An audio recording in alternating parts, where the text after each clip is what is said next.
Good morning भी सभी को। आप सब कैसे हैं? आई होप कि आप अच्छे होंगे। मैं उम्मीद करता हूं कि आपकी पढ़ाई भी अच्छी चल रही होगी और सर्दी के मौसम में भी आपने ज़्यादा से ज़्यादा अपनी पढ़ाई पे फोकस रखना है। ठीक है, आप ऑनलाइन पढ़ो ऑफलाइन पढ़ो, तो आपकी जो रूटीन है वो एक अच्छी लय में होनी चाहिए, क्योंकि एसएससी की वैकेंसी और स्टेट पुलिस की वैकेंसी जैसे हरियाणा स्टेट की होगी, यूपी की होगी, बिहार की होगी, बहुत सारी वैकेंसी सरकार ने निकाल रखी हैं अभी। तो आप अपनी कंटिन्यूटी बनाए रखें। इससे क्या होता है कि जो आपका जो परफॉर्मेंस है, जैसे आप धीरे धीरे जो भी पढ़ाई कर रहे हो, वो आपको बहुत ही बेहतरीन मौके आपके एसएससी के भी हैं, स्टेट पुलिस के भी हैं, बहुत सारी वैकेंसी हैं इसके अंदर। जैसे यूपी पुलिस के लिए 60,000 प्लस वैकेंसी हैं। आने वाली हरियाणा पुलिस अपकमिंग वैकेंसी हैं, वो भी आएंगी, वो वैकेंसी वो भी 7,000 प्लस वैकेंसी होंगी। ठीक है, आपकी बिहार पुलिस की भी हैं, बहुत सारी वैकेंसी आने वाली हैं। तो आप अपनी पढ़ाई को रूटीन में रखें। ठीक है, और जो भी सब्जेक्ट हैं, जैसे हमारे जो नॉर्मल सब्जेक्ट हैं, जैसे रीजनिंग होगी, मैथ हो गया और English and Hindi choose language होगी इसके अंदर। ठीक है, आपकी जनरल यानी जीके होगी, जीके के अंदर भी आपके जैसे आपकी पॉलिटी होगी, जैसे आपकी हिस्ट्री होगी, इकोनॉमिक्स होगी, ये सारी चीज़ इसके अंदर आएंगी। और जीएस में जैसे आपके जो साइंस काउंट कर देते हैं, ठीक है, जैसे साइंस के अंदर आपकी फिजिक्स, केमिस्ट्री, बायो, वो तीनों इंक्लूड होंगी। ठीक है, तो हमने क्या करना है, हमने अपनी पढ़ाई को रूटीन में रखना है। ठीक है भी, उसके अंदर क्या है, हमारे सीजीएल का भी पेपर आप क्रैक कर सकोगे, उसके भी आप पे सारा जो भी सिलेबस होगा जो बता रहा हूँ मैं आपको। ठीक है, उसमें एसएससी जीडी का भी काउंट है, एसएससी सीजीएल प्री का भी है और सीपीओ प्री का भी है। ठीक है, तो और यूपी पुलिस है और हरियाणा पुलिस है। जो पुलिस भी स्टेट की कोई भी पुलिस हो, उसमें एक ही सब्जेक्ट आते हैं, तकरीबन सेम सब्जेक्ट होते हैं। ठीक है, तो आप अपनी पढ़ाई को कंटिन्यू रखो। ठीक है, तो आज का जो हमारा जो पॉलिटी के अंदर मैंने सेशन स्टार्ट करवा रखा है वो है यूनियन टेरिटरीज यानी भारत संघ और उसके राज्य क्षेत्र। ठीक है, आज मैंने पहला लेक्चर लिया। पहले लेक्चर में मैंने 1 से 4 आर्टिकल करवाए आपसे आपके। ठीक है, पहले आर्टिकल में क्या बोला, भारत राज्यों का संघ है, भारत क्या है, यूनियन स्टेट है। ठीक है, क्या अभी यूनियन स्टेट है। और सेकंड आर्टिकल में क्या बताया मैंने, नए राज्यों का गठन करना। ठीक है, नए राज्यों का संसद द्वारा नए राज्यों में कानून पारित करना। ठीक है, कानून विधि लागू करना, ये सारी चीज़ बताई थी मैंने। ठीक है, और थर्ड में मैंने बताई थी नए राज्यों की स्थापना करना। ठीक है भी, नए राज्यों की स्थापना करना कैसे, जैसे एक राज्य से एक दूसरा राज्य, एक राज्य से जो दूसरा राज्य, हम जैसे हमने यूपी से हमने क्या निकालना, भी एक स्टेट निकालना है। हमने स्टेट निकाला कौन सा, यूके। ठीक है, जैसे मैंने क्या किया, जैसे यूपी है, यूपी हमारा स्टेट है भी। ठीक है, यूपी स्टेट से हमने क्या निकालना है, यूके और यूपी। ठीक है, यूपी से कौन सा निकला भी, यूके यानी उत्तराखंड निकला। ठीक है, ये सारी चीज़ एक स्टेट से दूसरा स्टेट का निर्माण करना हमारे कौन से आर्टिकल के अंदर है, वो आर्टिकल नंबर 3 यानी थर्ड नंबर आर्टिकल के अंदर ये चीज़ का प्रावधान है। ठीक है भी, और जो मैंने आर्टिकल नंबर 4 में मैंने क्या बताई थी, 4 नंबर में मैंने बताई थी 2 और 3 में जो कानून बने हैं वो संविधान संशोधन 368 के तहत नहीं आएंगे। जो आर्टिकल हैं हमारे 2 और 3 जो आर्टिकल हैं वो हमारे संविधान संशोधन 368 के तहत नहीं आएंगे। ठीक, उनमें जो भी अमेंडमेंट होगा, उनमें जो भी कानून में चेंजमेंट होगा, उसको अमेंडमेंट नहीं माना जाएगा। अमेंडमेंट 368 के तहत ही हमारे संविधान के अंदर प्रावधान है। 368 के तहत हम अमेंडमेंट किसी भी चीज़ के में यानी संविधान संशोधन कर सकते हैं। ठीक है, ये चीज़ मैंने बताई थी भी कल। आज जो हमारा जो टॉपिक रहेगा वो रहेगा हमारे जितने भी कमीशन हैं, कमेटी हैं, ये सारी चीज़ बताऊंगा मैं। ठीक है, देखो, और भाई ज़्यादा से ज़्यादा आप सेशन को शेयर किया करो भी, ज़्यादा से ज़्यादा कमेंट और लाइक सब्सक्राइब ज़्यादा से ज़्यादा करें भी। ठीक है, देखो, जो हमारा सेशन चला हुआ है वो चला हुआ है यूनियन टेरिटरीज। ठीक है, यानी भारत एवं उसके राज्य संघ क्षेत्र। ठीक है, मैंने बताई थी कल भारत में कितने राज्य हैं भी, 28 राज्य हैं। यूटी कितनी है, 8 यूटी हैं। ठीक है, ये पार्ट बताए थे, पार्ट शेड्यूल के अंदर मैंने ये चीज़ बताई थी। भाग 1 है, भाग 1 में कौन सा, यूनियन टेरिटरीज यानी भारत और उसके राज्य क्षेत्र। उसमें शेड्यूल के अंदर मैंने बताई थी अनुसूची कितनी, एक में यही बताया था कि भारत में कितने राज्य हैं, कितनी यूटी हैं। ठीक है, ये चीज़ बता दी थी मैंने। और देखो, आज देखो जो हमारा लिख देता हूँ मैं, आज का जो हमारा यूनियन टेरिटरीज का लास्ट चैप्टर है, इसकी 2 ही क्लास होती हैं, ठीक है। देखो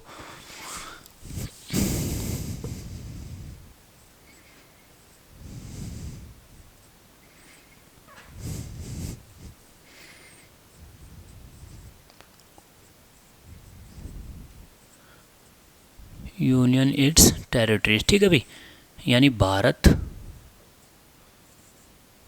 एवं उसके राज्य क्षेत्र, ठीक है भाई, ये हमारा टॉपिक रहेगा, ठीक है। यानी भारत एवं उसके राज्य क्षेत्र, ठीक है भाई। भारत एवं राज्य क्षेत्र में मैंने कल मैं टॉपिक स्टार्ट करा रहा हूँ, एक मैंने टॉपिक बचा हुआ था, उसके बाद हमारा जो भी जितने भी कमीशन है ये सारी चीज़ बढ़ाऊंगा मैं आपको, ठीक है। सबसे पहले देखो, मैंने एक बेरूबाड़ी केस बताया था मैंने आपको, कौन सा केस भाई, बेरूबाड़ी केस, ठीक है। जो हमारा जो लास्ट में एक छूटा हुआ था पॉइंट, बेरूबाड़ी केस क्या था कि बेरूबाड़ी केस के अंदर सुप्रीम कोर्ट ने चैलेंज कर दिया था, ठीक है।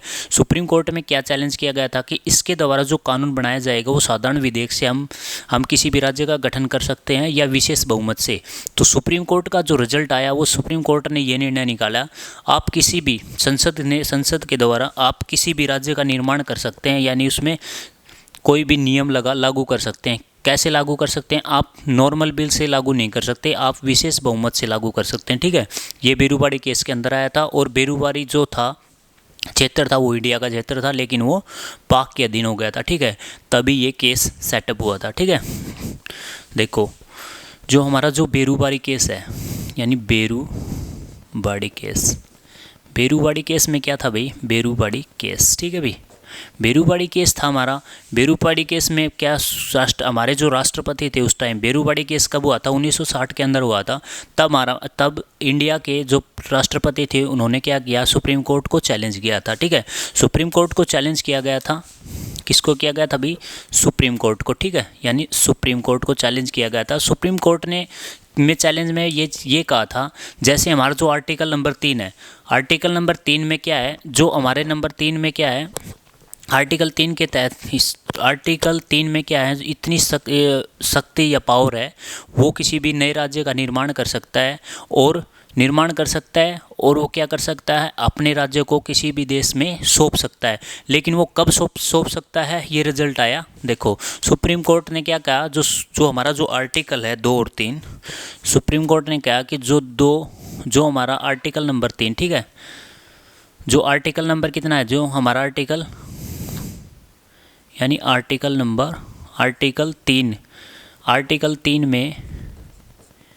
3 में जो शक्ति है, यानी पावर है, आर्टिकल जो 3 में जो शक्ति या जो पावर है, उन्होंने क्या किया था कि उसके तहत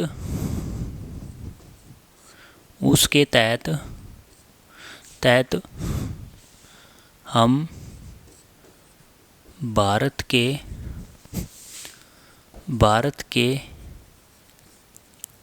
किसी भी क्षेत्र को दूसरे देश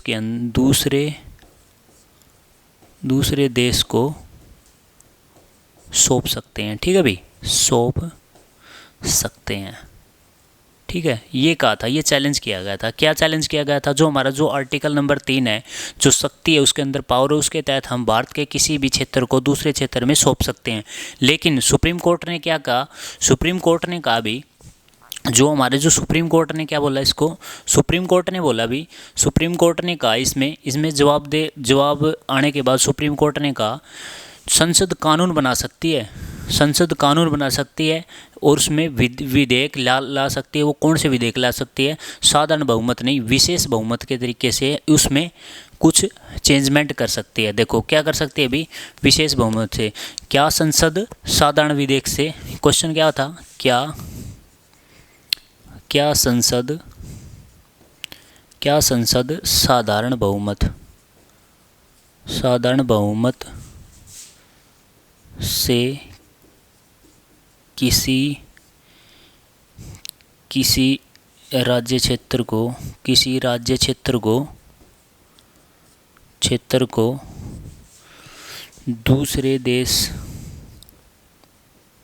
दूसरे राज्य क्षेत्र यानी दूसरे राज्य क्षेत्र, तो दूसरे राज्य को सौंप सकता है, दूसरे राज्य को दूसरे राज्य को सौंप नहीं सकता। ठीक है भाई, नहीं सकता। देखो इसमें बेरोबारी केस में क्या था, आर्टिकल जो हमारा जो 3 है, आर्टिकल में क्या था कि जो पावर है उसके तहत हम भारत के किसी भी क्षेत्र को दूसरे क्षेत्र में हम सौंप सकते हैं। लेकिन जो हमारे सुप्रीम कोर्ट ने क्या कहा था कि क्या सुप्रीम कोर्ट से चैलेंज किया गया था, क्या साधारण बहुमत, क्या हम जो चैलेंज हम दूसरे राज्य में सौंप सकते हैं, दूसरे देश में किसी भी राज्य को दूसरे देश के अंदर हम सौंप सकते हैं, वो कैसे सौंप सकते हैं, साधारण बहुमत से या विशेष बहुमत से। तो सुप्रीम कोर्ट ने कहा था कि आप विशेष बहुमत तरीके से, लेकिन उसमें सुप्रीम कोर्ट ने क्या कहा था भी, सुप्रीम कोर्ट का जो रिजल्ट आया था, ठीक है, यानी रिजल्ट में सुप्रीम कोर्ट ने क्या बोला था, सुप्रीम कोर्ट ने रिजल्ट में बोला था कि आप की पार्लियामेंट, संसद यानी पार्लियामेंट, ठीक है भाई, पार्लियामेंट यानी पार्लियामेंट, संसद क्या करती है, संसद यानी पार्लियामेंट किसी साधारण बहुमत से यानी साधारण बहुमत से किसी क्षेत्र को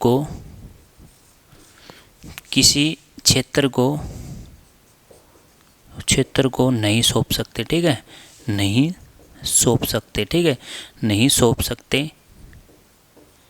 कैसे सौंप सकते हैं,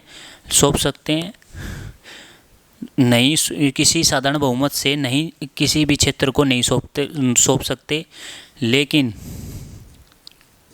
लेकिन विशेष बहुमत से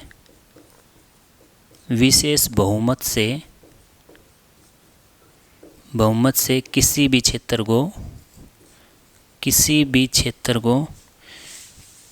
क्षेत्र को सौंप सकते हैं। ठीक है भाई, सौंप सकते हैं। देखो ये हमारा क्या था, ये प्रावधान था। प्रावधान क्या था कि भी जो इसके अंदर बेरूबाड़ी केस में क्या था कि सुप्रीम कोर्ट के अंदर चैलेंज किया गया था, जो हमारा जो आर्टिकल नंबर 3 है उसमें इतनी शक्ति है कि वो किसी भी तहत में हम भारत के किसी भी क्षेत्र को दूसरे देश में सौंप सकते हैं।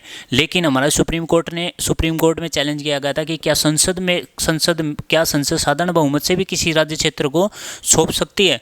लेकिन उसका जो रिजल्ट आया, सुप्रीम कोर्ट ने बोला नहीं भी, सुप्रीम कोर्ट ने बोला कि हमारा जो नॉर्मल बिल है ना, जो साधारण बहुमत है यानी नॉर्मल बिल है, उसके तहत हम किसी भी राज्य को किसी भी देश में नहीं सौंप सकते। हम सौंप सकते हैं तो विशेष बहुमत तरीके से हम किसी भी राज्य को किसी भी देश में के क्षेत्र में सौंप सकते हैं। हमने उसमें क्या करना पड़ेगा, विशेष बहुमत तरीके से किसी भी राज्य में सौंप सकते हैं। ठीक है, और हमने कौन सा क्षेत्र सौंपा गया उसके तहत बेरूबाड़ी। ठीक है, बेरूबाड़ी किसको सौंपा गया था, ये पाकिस्तान को सौंपा गया था। ठीक है, यानी बेरूबाड़ी क्षेत्र था जो हमारा जो ये बेरूबाड़ी था, यानी बेरूबाड़ी क्षेत्र। ठीक है, यानी बेरूबाड़ी क्षेत्र था। बेरूबाड़ी क्षेत्र को इसके तहत बेरूबाड़ी क्षेत्र को इसके तहत पाक को सौंपा गया था। ठीक है भाई, सौंपा गया था। आपका डायरेक्ट क्वेश्चन बनेगा, क्वेश्चन कैसे बनेगा, जो हमारा जो बेरूबाड़ी क्षेत्र है वो किसके तहत पाकिस्तान को सौंपा गया था, वो हमारे आर्टिकल नंबर 3 में जो पावर है किसी भी शक्ति में, यानी उसके तहत हम भारत के किसी भी क्षेत्र को दूसरे क्षेत्र में हम सौंप सकते हैं। एक क्वेश्चन आपको ये भी बन सकता है, वो जो क्षेत्र को हम सौंपेंगे वो साधारण बहुमत तरीके से सौंपेंगे यानी विशेष बहुमत से सौंपेंगे। तो हमारा जो आंसर रहेगा वो रहेगा विशेष बहुमत तरीके से हम किसी भी क्षेत्र को सौंप सकते हैं। ठीक है, ये हमारा बेरूबाड़ी केस था। ये बेरूबाड़ी केस था, ये कब हुआ था, ये 1960 के अंदर हुआ था। ठीक है भाई, इस चीज़ को भी याद रखो। ठीक है, यानी 1960 के अंदर। ठीक है, 1960 के अंदर जो ये केस हुआ था, और इस केस में क्या था कि जो बेरूबाड़ी क्षेत्र था वो कौन से देश के अंतर्गत हमने सौंप दिया था, वो पाकिस्तान को सौंप दिया गया था। ठीक है, पाकिस्तान को सौंप दिया गया था। ठीक है,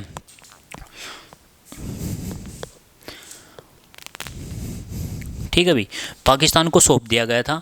उसके बाद क्या होता है, उसके बाद जो हमारा एक 100वां अमेंडमेंट हुआ, 100वां संविधान संशोधन हुआ, यानी कॉन्स्टिट्यूशन जो यानी 100वां संविधान संशोधन हुआ। 100वां संविधान संशोधन कब हुआ? 2015 के अंदर हुआ।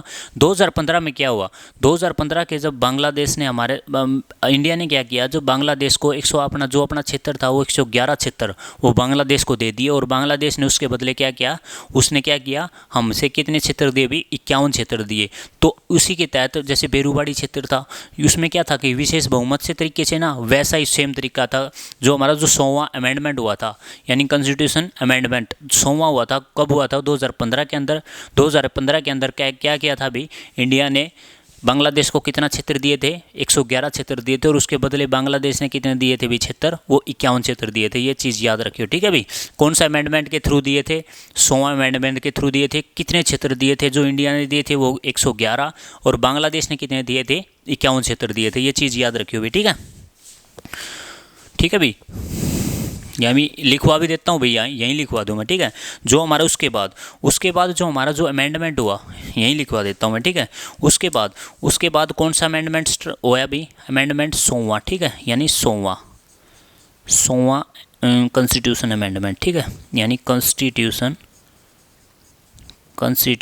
अमेंडमेंट, ठीक है, अमेंडमेंट यानी 100वां कॉन्स्टिट्यूशन अमेंडमेंट में क्या हुआ? इसमें क्या हुआ, हमारे इंडिया ने यानी भारत ने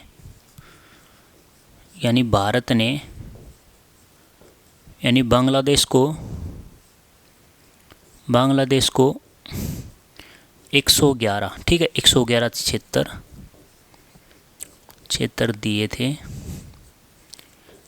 और बांग्लादेश ने इसके बदले कितने दिए? यानी बांग्लादेश ने इसके बदले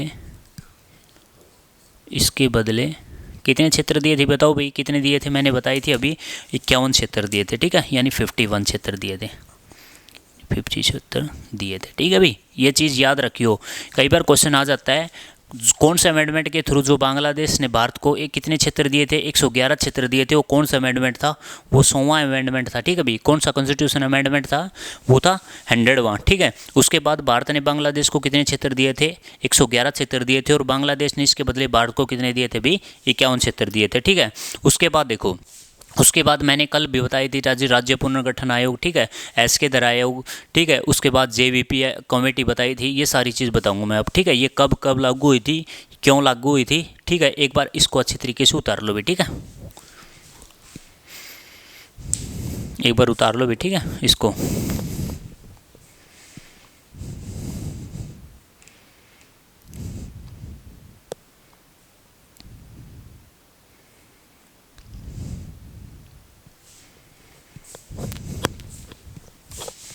उतार लिया भाई?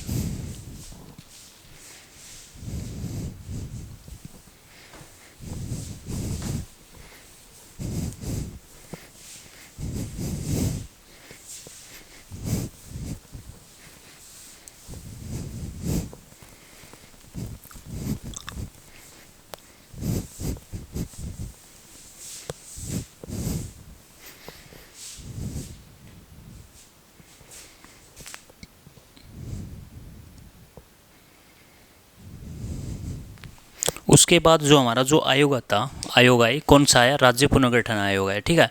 यानी भाषा के आधार पर जो आयोग आया, सबसे पहले लिखो कौन सा लिखा है? भाषा के आधार पर सबसे पहले हमारा आया एसके दर आयोग, ठीक है। यानी पहले लिख लो आप, यहाँ पे लिखो भी, ठीक है, यानी लिखो, यानी भाषा के आधार पर, भाषा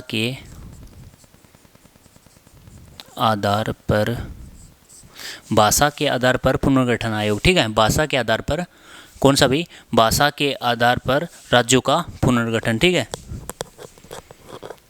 यानी भाषा के आधार पर राज्यों का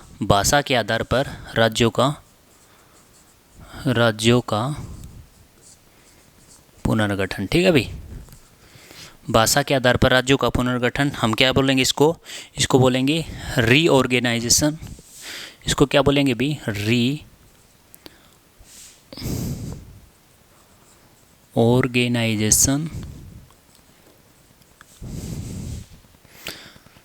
रीऑर्गेनाइजेशन एक मिनट रुकिए,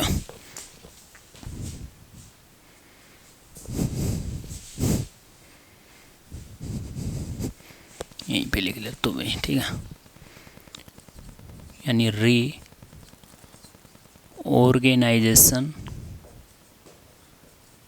of the reorganization reorganization of the state on linguistic of India, ठीक है अभी लिंग्विस्टिक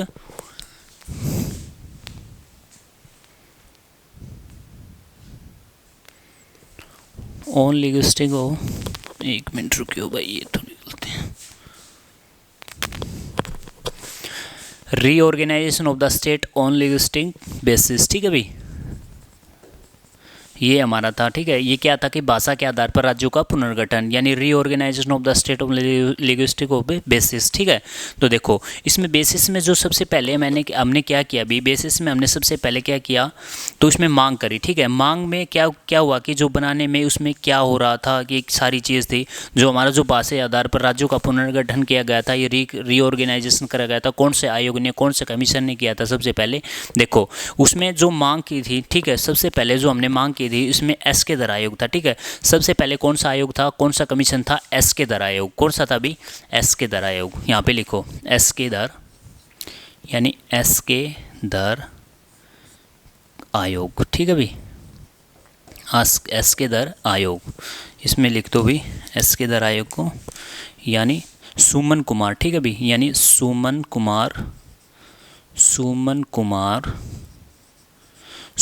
कुमार धर, ठीक है भाई, सुमन कुमार धर कमीशन, ठीक है भाई। कौन सा था भाई, जो सबसे पहले जो हमारा reorganization of the state of linguistic of basing में सबसे पहला हमारा कौन सा कमीशन आया, उसमें आया सबसे पहले एस के दर आयोग आया। एस के दर आयोग ने क्या किया, तो एस के दर ने आयोग ने जो इसमें सदस्य कितने थे बताओ भाई, इसमें सदस्य बताओ कौन कौन से थे, इसमें सदस्य थे 3, जो इसमें जो सदस्य थे वो कितने थे भाई, इसमें जो सदस्य थे, मेंबर थे, सदस्य यानी जो इसमें मेंबर थे वो कितने थे बताओ भाई, जो इसमें जो मेंबर थे यानी मेंबर थे बताओ भाई कितने थे, इसमें थे 3 मेंबर, ठीक है भाई, यानी 3 मेंबर थे, 3 सदस्य थे। 3 सदस्य का नाम बताओ भाई, ठीक है। 3 सदस्य कौन कौन से थे भी बताओ, 3 सदस्य बताओ कौन कौन से थे,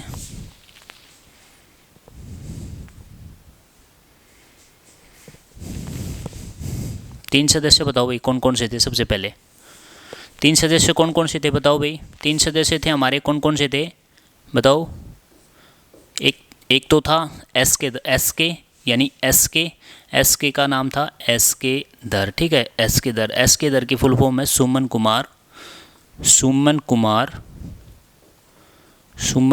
धर, ठीक है भाई, सुमन कुमार धर। उसके बाद था जगत लाल, ठीक है, यानी जगत लाल हमारे क्या थे, ये हमारे कॉन्स्टिट्यूशन असेंबली के मेंबर थे जगत लाल, ठीक है। क्या थे ये, कॉन्स्टिट्यूशन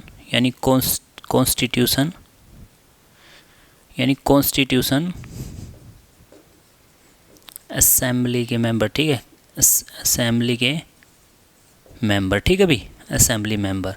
तो उसके बाद हमारा था पन्ना लाल, ठीक है, यानी पन्ना लाल क्या थे हमारे, आईसीएस ऑफिसर थे, यानी इंडियन सिविल सर्विस ऑफिसर थे, ठीक है भाई, ऑफिसर थे, ठीक है।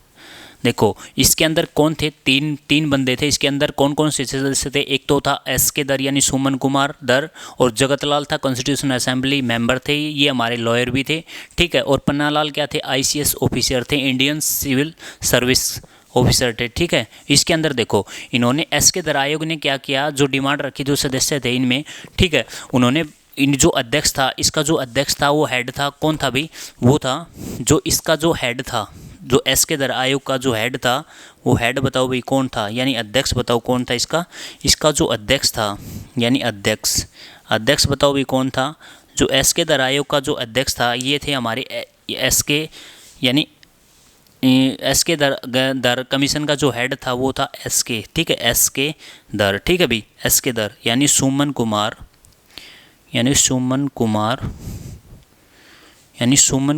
दर, ठीक है भाई।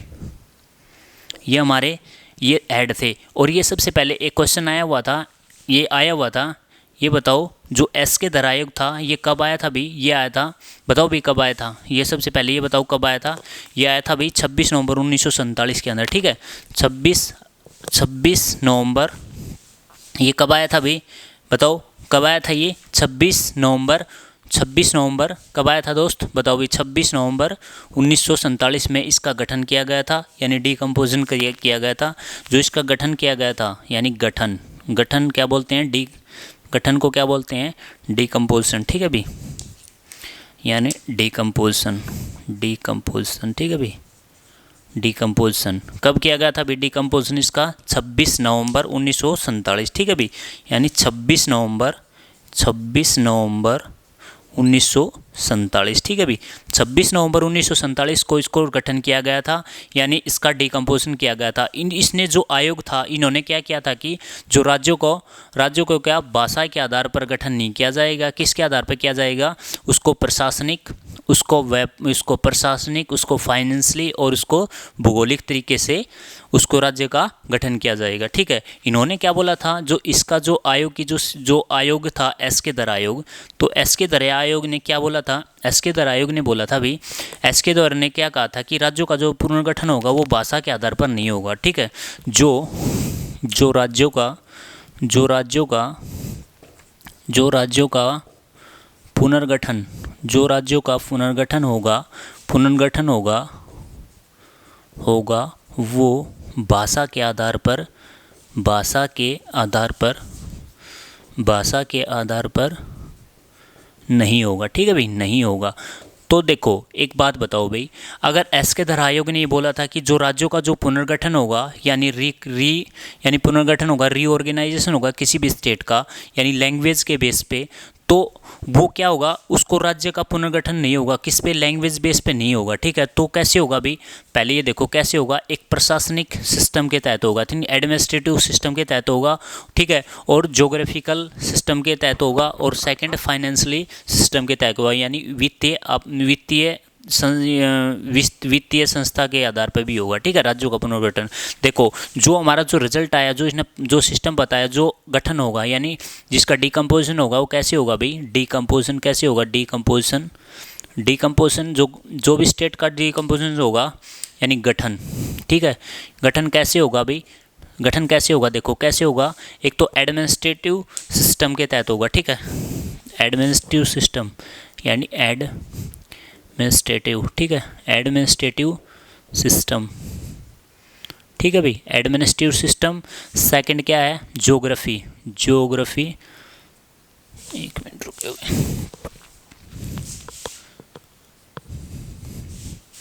यानी ज्योग्राफी, ठीक है भाई, यानी ज्योग्राफी सिस्टम के तहत होगा। एक तो एडमिनिस्ट्रेटिव सिस्टम होगा, एक ज्योग्राफी सिस्टम होगा, और सेकंड होगा फाइनेंशियली, ठीक है भाई, यानी फाइनेंशियल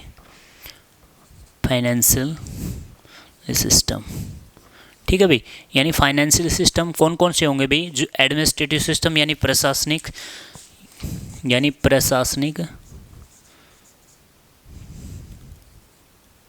एक मिनट रुकिए भाई, प्रशासनिक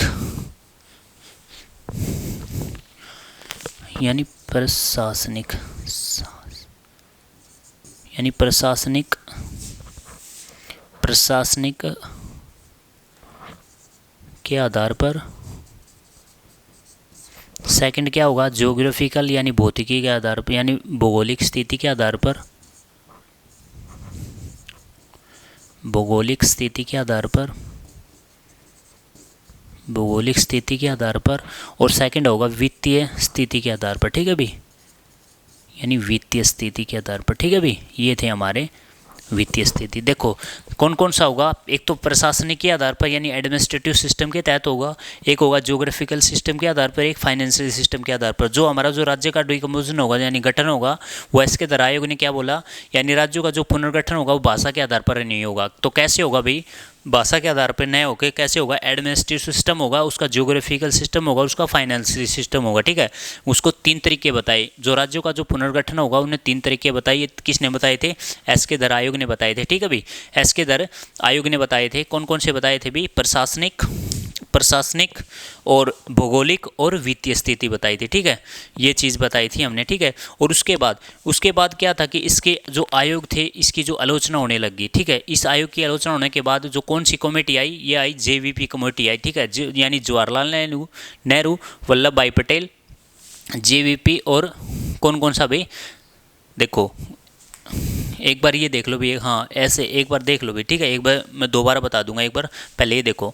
जैसे भाषा के आधार पर राज्यों का पुनर्गठन व reorganization of the state of the legislative basis, ठीक है। इसमें एस के दर आयोग आया, सुमन कुमार दर कमीशन आया, ठीक है। वो ये कब आया, इसमें सदस्य कितने थे, 3 सदस्य थे, ठीक है। एक तो एस के दर यानी सुमन कुमार दर, और जगत लाल यानी कॉन्स्टिट्यूशन असेंबली, ये सुमन कुमार दर लिखो भी, ठीक है, अच्छी तरीके से लिख लो एक बार, दर सुमन कुमार दर, ठीक है। फिर जगतलाल कॉन्स्टिट्यूशन असेंबली, और ये हमारे क्या थे, ये हमारे क्या थे, हमारे एक लॉयर भी थे ये, ठीक है, जगतलाल। और पन्नालाल क्या थे, पन्नालाल थे हमारे आईसीएस ऑफिसर थे, यानी इंडिया सिविल सर्विस ऑफिसर थे, ठीक है। उसके बाद जो इसके हेड थे, एस के दर आयोग के जो हेड थे यानी अध्यक्ष थे, वो एस के दर थे यानी सुमन कुमार दर थे। जो इसका गठन हुआ, जो इस कमीशन का गठन हुआ कब हुआ, डिकम्पोजिशन कब हुआ, 26 नवंबर 1947 के अंदर हुआ, ठीक है। इन्होंने क्या बोला था कि जो हमारे जो राज्य का पुनर्गठन होगा वो भाषा के आधार पर नहीं होगा, किस पे होगा, उसकी प्रशासनिक, उसकी ज्योग्राफिकल और उसकी फाइनेंशियली स्थिति के आधार पर राज्यों का गठन होगा। उसके बाद हमारी जेवीपी कमेटी आई, ठीक है, यानी जेवीपी कमेटी आई, देखो उसको भी एक तरीके से बता दूंगा मैं, एक बार अच्छी तरीके से आप देख लो भी। उसके बाद हमारा जो जेवीपी कमेटी आई वो बताऊंगा मैं, ठीक है, देख लो एक बार।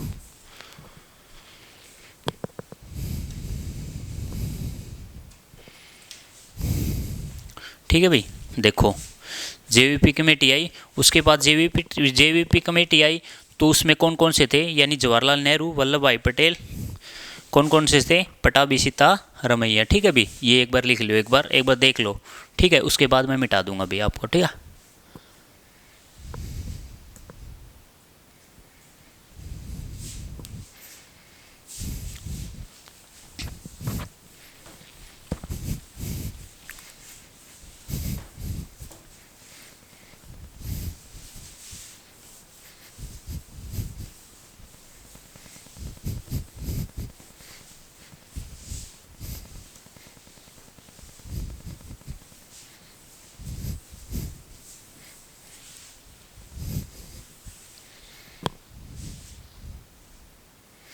देखो उसके बाद कौन सी कमेटी आई भाई, जेवीपी कमेटी, ठीक है।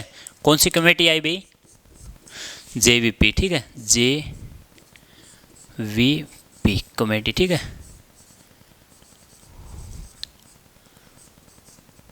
कमेटी, ठीक है भाई, जेवीपी कमेटी आई, कौन सी आई भाई, जेवीपी कमेटी, ठीक है।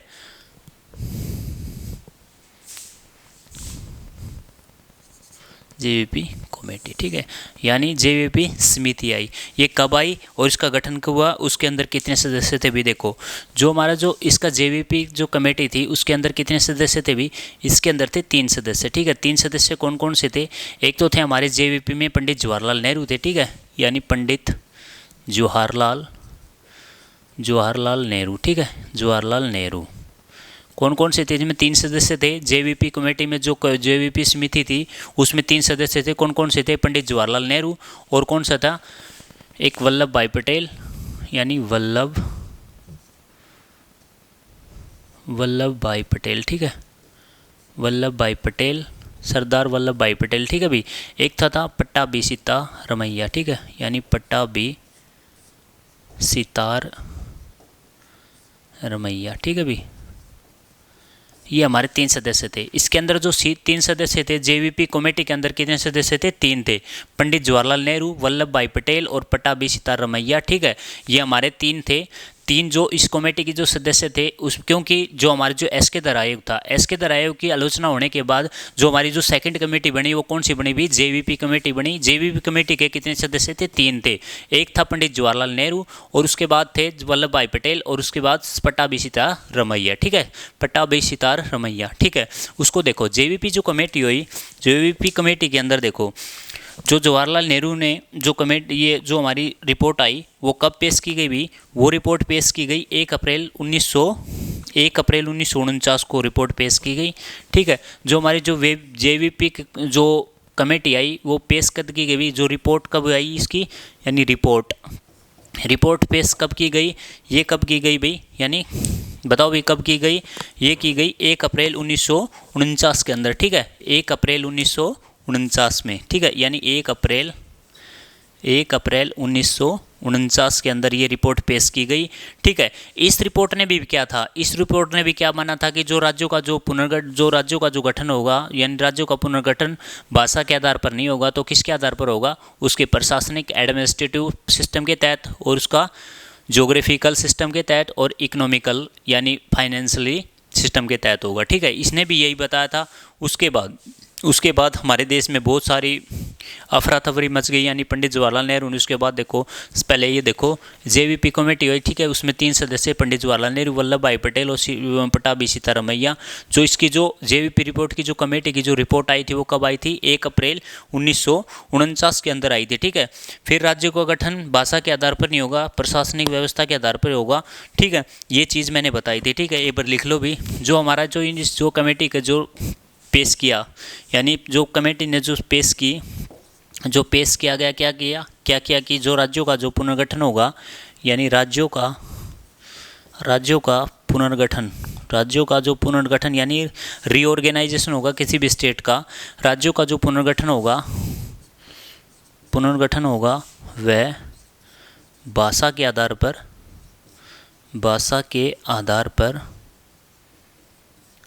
पर नहीं होगा। ठीक है भाई, नहीं होगा। तो कैसे होगा भाई, जो भाषा के आधार पर नहीं होगा तो कैसे होगा, जो हमारे जो राज्य का जो पुनर्गठन होगा, यानी डीकम्पोजिशन यानी गठन होगा, इसको बोलते हैं डीकम्पोजिशन। ठीक है, जो गठन होगा यानी डीकम्पोजिशन होगा वो कैसे होगा भाई, बताओ दोस्तों। डीकम्पोजिशन होगा वो होगा एडमिनिस्ट्रेटिव सिस्टम के तहत होगा, उसका ज्योग्राफिकल के तहत होगा, और फाइनेंशियली सिस्टम के तहत होगा। कौन कौन से होगा, तीन होंगे। कौन कौन से बताओ, कौन कौन से होंगे। एक तो एडमिनिस्ट्रेटिव, ठीक है, एडमिनिस्ट्रेटिव सिस्टम। सेकंड क्या था भैया हमारा, ज्योग्राफिकल। ठीक है, ज्योग्राफिकल सिस्टम। ठीक है भाई, और एक क्या था हमारा, इकोनॉमिकल। ठीक है, इकोनॉमिकल सिस्टम। ठीक है भाई, इकोनॉमिकल सिस्टम के तहत होगा। ठीक है, सबसे पहले देखो एडमिनिस्ट्रेटिव सिस्टम कौन सा है, एडमिनिस्ट्रेटिव सिस्टम होगा हमारी प्रशासनिक सेवा। ठीक है, यानी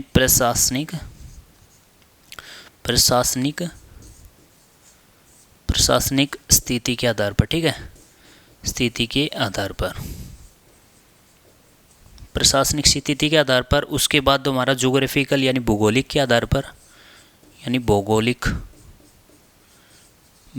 स्थिति के आधार पर। ठीक है, स्थिति के आधार पर।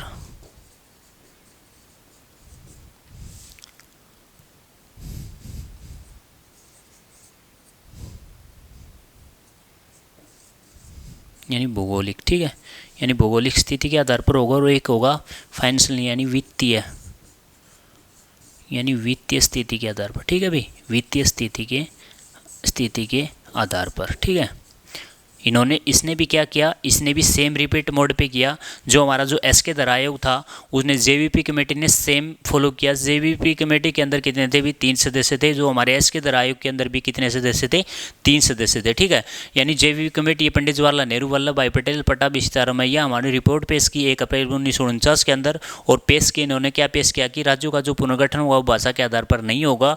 तो कैसे होगा उसका डीकम्पोजिशन, जो राज्य का जो डीकम्पोजिशन होगा वो कैसे होगा भी, उसकी एडमिनिस्ट्रेटिव सिस्टम के तहत होगा, ज्योग्राफिकल सिस्टम के तहत होगा, और इकोनॉमिकल सिस्टम के तहत होगा। ठीक है, ये चीज़ बताई। उसके बाद क्या हुआ, उसके बाद हमारा जो ये भी सिस्टम भी फेल हो गया। उसके बाद हमारा एक क्या हुआ, उसके बाद क्या हुआ, अब तेलुगु भाषा के लिए आवाज़ उठने लगी, तेलुगु भाषा के लिए जो गठन होने के लिए आवाज़ उठाने लगी, और एक व्यक्ति ने आवाज़ उठाई, उसका नाम था पोट्टी रामालू। ठीक है, यानी पोट्टी रामालू ने क्या किया, आवाज़ उठाई, बस ये सबसे पहले तेलुगु भाषा के आधार पर राज्यों का गठन किया जाए। तो उसमें क्या किया उसने, जो हमारे जो पोट्टी रामलू था, उन्होंने कितने दिन का अनशन रखा था, 56 दिन का अनशन रखा था, यानी 56 दिन में उसकी डेथ हो जाती है।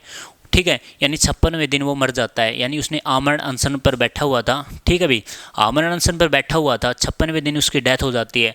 तो उस टाइम क्या था कि जो हमारे जो प्रधानमंत्री थे वो जवाहरलाल नेहरू थे। जवाहरलाल नेहरू ने क्या किया, अगर देश में क्या हो गई, अफरा तफरी मच गई, तो अफरा तफरी को कंट्रोल करने के लिए उन्होंने क्या किया, सबसे पहले आंध्र प्रदेश को भाषा के आधार पर राज्य का गठन कर दिया गया, यानी 1953 के अंदर। ठीक है, 1 अक्टूबर 1953 के अंदर सबसे पहले। ठीक है, तो एक बार ये चीज़ उतार लो, उसके बाद हमारा जो दूसरा सेकंड स्टेप होगा ये स्टार्ट करेंगे। ठीक है, तो एक बार अच्छी तरीके से देख लो भी। ठीक है,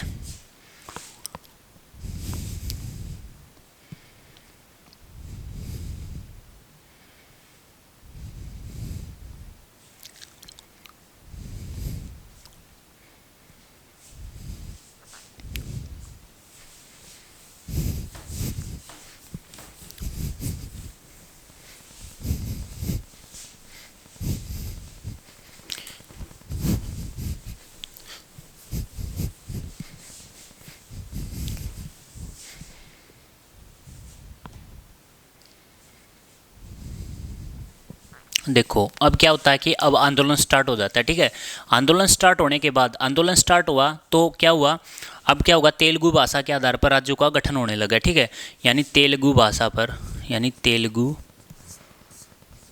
भाषा के आधार पर राज्य का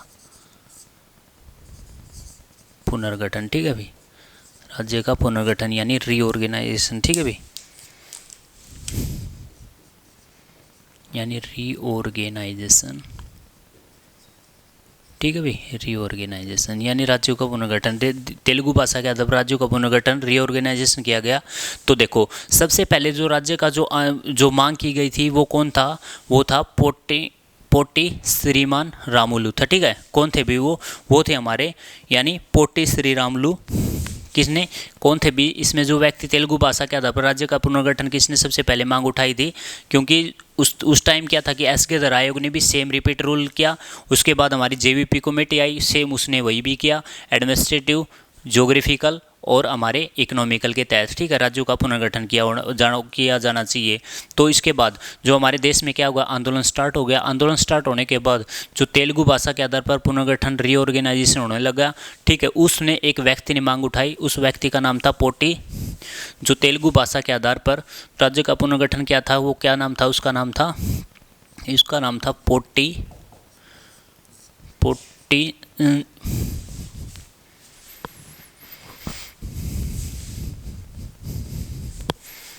पोट्टी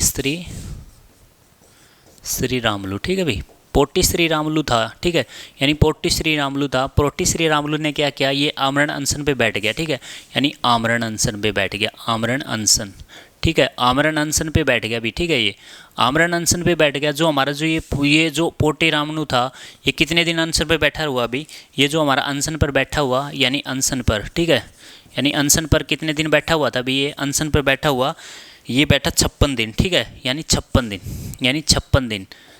दिन अनशन पर बैठा, लेकिन 56 दिन के बाद इसकी डेथ हो जाती है, यानी पोट्टी श्रीमान रामुलू की। ठीक है, इसकी डेथ हो जाती है। कब हो जाती है इसकी बताओ भाई, डेथ कब हो जाती है, ये हो जाती है 15 दिसंबर 1952 के अंदर। ठीक है, यानी 15 दिसंबर 1952 में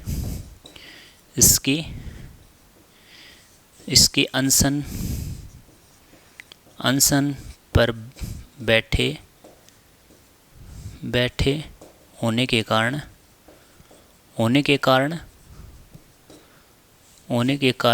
मृत्यु हो जाती है, ठीक है भाई, यानी मृत्यु हो जाती है, इसकी मृत्यु हो जाती है, यानी 15 दिसंबर 1952 के अंदर इसके अनशन पर बैठे के कारण मृत्यु हो जाती है। तो और मृत्यु होने के बाद क्या होती है, हमारे देश के अंदर क्या होगा, सिचुएशन यानी सिचुएशन गड़बड़ा जाती है, यानी देश में अफरा तफरी मच गई।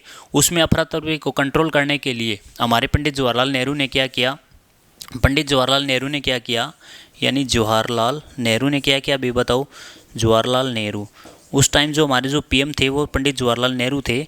उन्हें जवाहरलाल नेहरू उन्हें तेलुगु भाषा के आधार पर जो राज्य का पुनर्गठन किया गया, सबसे पहले भाषा के आधार पर, सबसे पहले यानी जो सबसे पहले भाषा के आधार पर, यानी भाषा के आधार पर गठन होने वाला जो स्टेट था, गठन होने वाला राज्य कौन सा था भी बताओ, सबसे पहले बताओ कौन सा था भाई, बताओ कौन सा भाई, वो था आंध्र प्रदेश, ठीक है, कौन सा था भाई, आंध्र प्रदेश, यानी आंध्र प्रदेश,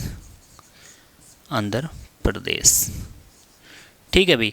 आंध्र प्रदेश जो भाषा के आधार पर यानी तेलुगु भाषा के आधार पर जो गठन होने वाला सबसे पहला राज्य कौन सा था, यानी आंध्र प्रदेश है, ठीक है। आंध्र प्रदेश सबसे पहले भाषा के आधार पर गठन होने वाला, डिकम्पोजन होने वाला स्टेट था, ठीक है। उसके बाद देखो, उसके बाद क्या होता है, उसके बाद देखो गठन होने वाला जो राज्य था कब हुआ था, ये जो इसका गठन किया गया था, ये गठन कब किया गया था, जो जवाहरलाल नेहरू ने जो इसका गठन किया गया था 1953 के अंदर, ठीक है। यानी 1953 के अंदर आंध्र प्रदेश को क्या हुआ, भाषा के आधार पर, तेलुगु भाषा के आधार पर राज्य का गठन कर दिया गया, ठीक है, गठन कर दिया गया। उसके बाद देखो अब क्या होगा, पंडित जवाहरलाल नेहरू 1953 के अंदर भाषा के आधार पर राज्यों का गठन कर दिया गया, ठीक है। गठन कब किया गया था, ये 1 अक्टूबर 1953 के अंदर, ठीक है, भाषा के आधार पर, भाषा के आधार पर, यानी 1 अक्टूबर लिख लो भी, ठीक है, यहाँ पे लिख लो 1 अक्टूबर, यहाँ पे पूरा ही लिख लो, ठीक है, यानी 1 अक्टूबर 1953 को कौन सा राज्य का गठन किया गया, यानी आंध्र प्रदेश का, ठीक है भाई, आंध्र प्रदेश का गठन किया गया, यानी एपी का, ठीक है भाई। यानी भाषा के आधार पर सबसे पहले जो गठन किया गया था 1 अक्टूबर 1953 को आंध्र प्रदेश, और किसने किया था, पंडित जवाहरलाल नेहरू ने, किसके, भाषा के आधार पर। और 56 दिन में श्री रामलू आमरण अनशन पर बैठे थे, इसकी मृत्यु हो जाती है 15 दिसंबर 1952 के अंदर, ठीक है। अनशन पर बैठने होने के कारण पंडित जवाहरलाल नेहरू ने वहाँ पे अपने देश की सिचुएशन बिगड़ने के कारण उसको कंट्रोल करने के लिए क्या किया, 1 अक्टूबर 1953 को आंध्र प्रदेश क्या होगा, भाषा के आधार पर राज्य का गठन कर दिया गया। देखो अब देखो राज्य का जो पुनर्गठन आयोग था, जब कमीशन आई, इसके बाद ये तेलुगु भाषा के आधार पर जो राज्य का पुनर्गठन हुआ, रीऑर्गेनाइजेशन हुआ, उसके बाद हमारा एक क्या आया, राज्य पुनर्गठन आयोग आया, यानी स्टेट रीऑर्गेनाइजेशन कमीशन आया, ठीक है। देखो अब ये देखो रीऑर्गेनाइजेशन कमीशन क्या था, देखो ये जो कमीशन है हमारा लास्ट कमीशन अभी, उसके बाद हमारा ये टॉपिक खत्म हो जाएगा, ठीक है।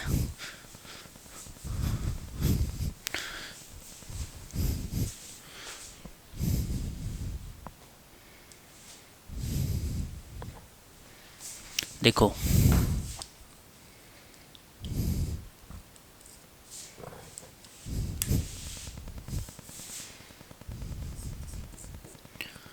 यानी राज्य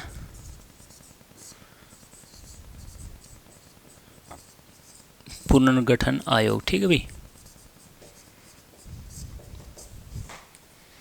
इसको क्या बोलेंगे, इसको बोलेंगे रीऑर्गेनाइजेशन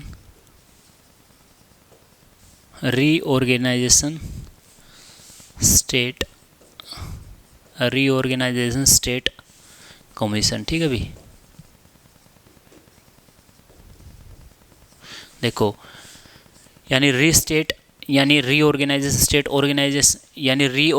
स्टेट कमीशन ने क्या किया, राज्य का पुनर्गठन आयोग क्या है, जो ऑर्गेनाइजेशन स्टेट कमीशन क्या है, इन्होंने क्या किया, राज्य का जो पुनर्गठन है वो कैसे किया गया भाई।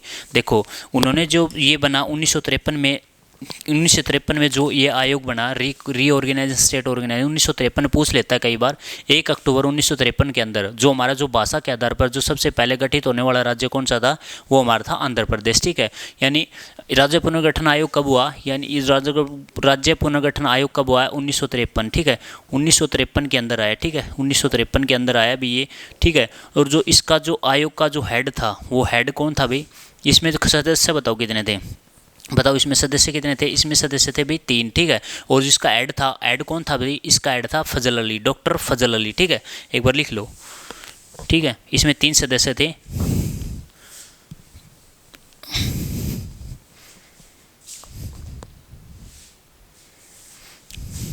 ये तो लिख लो भी। ठीक है, राज्य पुनर्गठन आयोग कब हुआ था अभी, ये हुआ था 1953 के अंदर। ठीक है, यानी 1953 के अंदर, 1953 के अंदर जो इसमें सदस्य थे, जो इसमें मेंबर थे यानी सदस्य, बताओ भी सदस्य कितने थे, जो बताओ भी राज्य पुनर्गठन आयोग में जो सदस्य थे कितने थे भी, मेंबर बताओ भी मेंबर कितने थे, मेंबर थे भी 3। ठीक है, यानी मेंबर थे कितने थे भी, हमारे जो 3 सदस्य थे। ठीक है, यानी 3 सदस्य थे। और जो इसका जो आयोग था, राज्य पुनर्गठन आयोग था, रीऑर्गेनाइजेशन स्टेट कमीशन का जो हेड था, वो कौन था भी, जो हेड था, जो हेड कौन था भी, इसका जो अध्यक्ष था, अध्यक्ष बताओ कौन था इसका, अध्यक्ष यानी अध्यक्ष बताओ भी कौन था इसका अध्यक्ष बताओ, रीऑर्गेनाइजेशन स्टेट कमीशन का अध्यक्ष बताओ, इसका अध्यक्ष था डॉक्टर फजल अली। क्या कौन था भी, डॉक्टर फजल अली। ठीक है भी, डॉक्टर फजल अली था। ठीक है, राज्य पुनर्गठन आयोग का रीऑर्गेनाइजेशन स्टेट कमीशन का जो हमारा जो अध्यक्ष था कौन था भी, डॉक्टर फजल अली था। इसमें कितने सदस्य थे भी, इसमें 3 सदस्य थे। और ये राज्य पुनर्गठन आयोग था, ये कब स्टार्ट किया गया था, ये आया था 1953 के अंदर आया था। ठीक है, 1953 के अंदर आया था भी ये। और ठीक है, इसका हेड था डॉक्टर फजल अली। और रिपोर्ट पेश कब की गई थी, 1955 के अंदर। जो इसने जो रिपोर्ट पेश की थी वो कब की गई थी, यानी रिपोर्ट पेश। ठीक है, यानी रिपोर्ट, इसने रिपोर्ट पेश कब की गई थी, 1900 बताओ कब की गई थी, 1955 के अंदर। ठीक है, यानी रिपोर्ट पेश कब की थी, 1955 के अंदर करी गई थी। ठीक है, यानी कब की गई थी, 1955 के अंदर यानी पेश की गई थी। ठीक है, रिपोर्ट पेश की गई थी। देखो इन्होंने क्या किया, जो सबसे पहले जो राज्य पुनर्गठन रीऑर्गेनाइजेशन स्टेट कमीशन का आयोग बना, और आयोग कब बना, 1953 के अंदर। जो इसमें सदस्य थे, मेंबर थे कितने थे, 3 थे, और हेड 3 थे। और हेड कितने, इसका जो कमीशन का जो हेड था वो कौन था, डॉक्टर फजल अली था।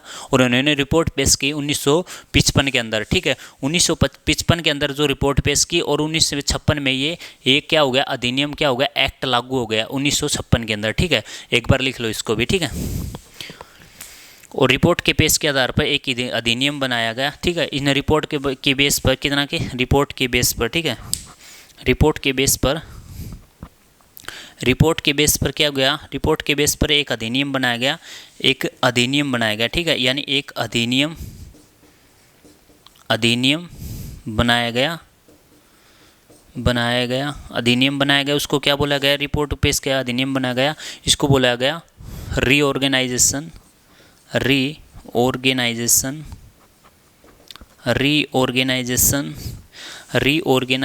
एक्ट। ठीक है, रीऑर्गेनाइजेशन एक्ट कई बार पूछ लेता है एग्जामिनर, क्या पूछ लेता है बताओ, रीऑर्गेनाइजेशन एक्ट कब बना था भी, ये बनाया गया था 1956 के अंदर। ठीक है, ये याद रखना भी, 1956 के अंदर ये पूछ लेता है ना कई बार। बताओ भी जो हमारा जो राज्य पुनर्गठन है, रीऑर्गेनाइजेशन स्टेट कमीशन था, उन्हें अपनी रिपोर्ट पेश कब की गई, 1955 के अंदर पेश की। उसके बेस के आधार पर एक अधिनियम बनाया गया, वो अधिनियम क्या था, रीऑर्गेनाइजेशन एक्ट था। ये कब बनाया गया था, 1956 के अंदर एक्ट बनाया गया था। ठीक है, ये चीज़ याद रखना भी। ठीक है, और किसके सिफारिश पर, ये भारत में सबसे पहले इनमें ग्रुप में बटे हुए थे। जो भारत में जो सबसे पहले जो राज्य थे वो किस में बटे हुए थे, ग्रुप में बटे हुए थे। क्या थे, जो स्टेट थे वो किस में बटे हुए थे भी, जो हमारे जो स्टेट थे। ठीक है, स्टेट किस में बने हुए थे, ग्रुप में बटे हुए थे। यानी ग्रुप कैसे, जैसे A, B, C और D। ठीक है, ये ग्रुप में बटे हुए थे A, B, C, D में। ठीक है, इसमें जो पहले राज्य थे कितने थे भी, हमारे जो राज्य थे वो टोटल कितने थे, जो हमारे जो स्टेट थे, जैसे 16 स्टेट है। ठीक है, यानी इसके अंदर कितने थे भी, 16 राज्य थे।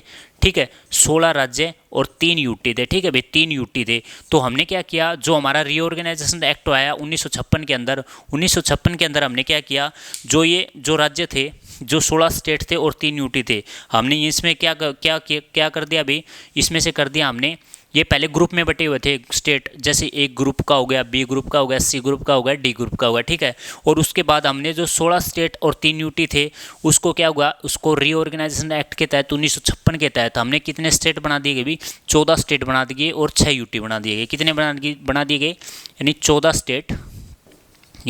स्टेट और 6 यूटी बना दिए, ठीक है।